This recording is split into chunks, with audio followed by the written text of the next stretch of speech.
এই দার্জিলিং পলিটেকনিকের সাইনবোর্ড, আর এই যে সামনে পলিটেকনিক। আমি 2009 ব্যাচে এখানে অ্যাডমিশন নিয়েছিলাম, মানে 2009 ব্যাচের পাস আউট, 2012তে পাস আউট করেছি এই কার্সেং পলিটেকনিকে, মানে দার্জিলিং পলিটেকনিক অ্যাকচুয়ালি।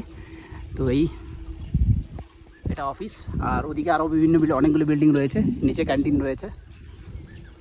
তো আর এই ভিউ এখানকার।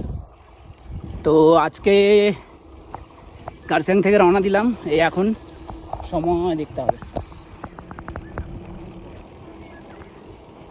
সকাল 8টা। তো আজকের প্ল্যান মিরিক।